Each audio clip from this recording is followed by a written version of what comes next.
Hello student, we are going to learn 6th standard English grammar. आपण preposition chapter हा पाहत आलोय. त्यातलंच आपल्याला छोटासा कन्सेप्ट आहे तो क्लिअर करूया आणि घेऊया जे काही क्वेश्चन आन्सर राहिले आहेत ते. चला मग प्रिपोजिशन आपल्याला माहिती आहे प्रिपोजिशन कशाला म्हणतात. तर आपण जे काही प्रिपोजिशन बघितले within, at, in, by, since, for हे कसल्या टाइपचे प्रिपोजिशन आहेत ते पण पाहिले आपण. चला मग याच प्रिपोजिशनला आपण preposition of place, preposition of time असं घेतलंय. पण त्याला सुद्धा या प्रिपोजिशनचे सुद्धा असे आहेत की ते सिंपल प्रिपोजिशन असू शकतात किंवा कंपाऊंड असू शकतात. मग सिंपल काय म्हणले, कंपाऊंड काय म्हणले, शॉर्ट मध्ये आपण आज पाहूया. First simple preposition.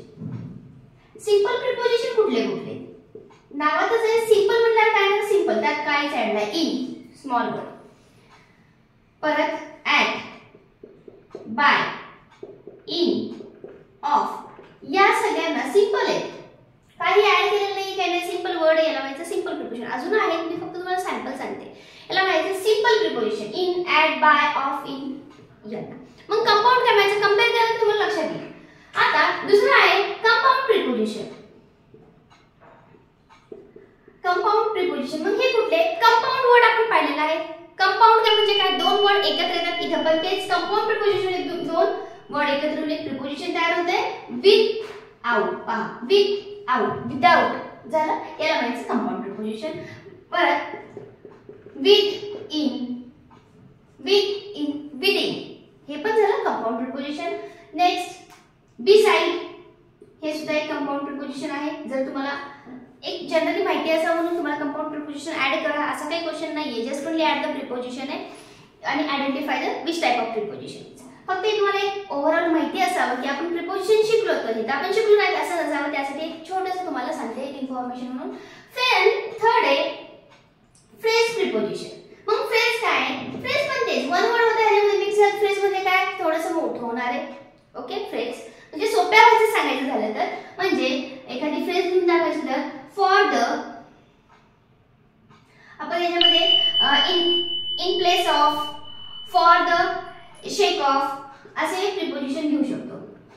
In place of यासारखे पहा म्हणजे काय थोडंसं वाक्यासारखं शॉर्ट मध्ये आहे. म्हणजे फ्रेज तयार होईल. आपले जे काय आहे फ्रेज, वन वर्ड सबस्टिट्यूशन तसे काय म्हणजे इथं बघा वर्ड कसे स्मॉल आहेत, ह्याच्यामध्ये टू वर्ड्स ऍड होत आहेत आणि हे थर्ड आहे थोडेसे लेंथी होते. म्हणजे आपण कुठले कुठले सिंपल प्रिपोजिशन, कंपाऊंड प्रिपोजिशन आणि फ्रेज प्रिपोजिशन हे आपण पाहिले. चला आता आपण याचे क्वेश्चन आन्सर शॉर्ट मध्ये घेऊया की त्यामध्ये काही नाही. जस्ट फील क्वेश्चन आहे आपला. Just feel the preposition in given sentences. चला वन बाय वन घेऊया. Only fill the appropriate preposition in this given sentence. See what is the first? I celebrated my birthday dash July. आता इथं करायचंय कुठलाही at July in का नाही, on July, in जुलै. आता आपण काय म्हणतो माय बर्थडे इन मार्च, जुलै. इथं तेच इथे येणार आहे इन जुलै. इथं कुठलं प्रिपोजिशन येणार आहे in July. Okay, the train will departs. आता पहा टाइम दिलाय.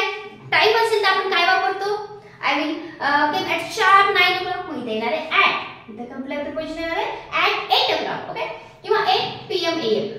The bus will leave dash 5 minutes. आता पहा इथं कुठलं येणार आहे, आता बस सुटायची वेळ असं सांगायचे.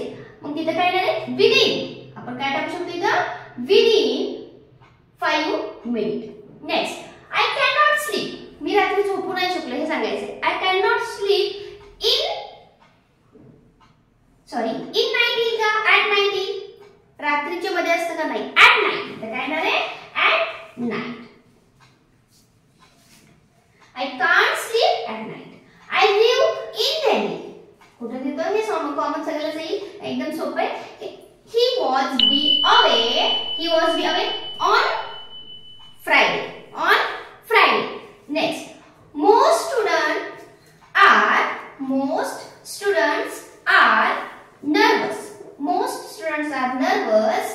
कुठं एक्झाम मध्ये. मग ॲट एक्झाम येते का इन एक्झाम येते. या पद्धतीने तुम्हाला प्रिपोजिशन माहिती पाहिजे. ॲट, इन, बाय जे काय आपण प्रिपोजिशन लर्न केले ते, जे काय आपले कंपाऊंड आहेत, सिंपल आहेत ते सगळे. मग इथं काय इन एक्झाम.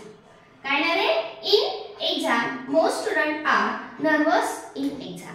म्हणजे या पद्धतीने तुम्ही दिलेले जे काही तुम्हाला क्वेश्चन आहेत ते तुम्ही त्यामध्ये अप्रोप्रिएट प्रिपोजिशन जर फिल केलं तर आन्सर करेक्ट येईल आणि तुम्हाला मार्क पण चांगले मिळतील. ओके, काही पूर्ण सॉल्व नाही घेतले, मी काही घेतले त्यातले काही प्रॉब्लेम्स कमेंटमध्ये नक्की सांगा. व्हिडिओ कसा वाटला हे सुद्धा मला कमेंटमध्ये नक्की कळवत चला.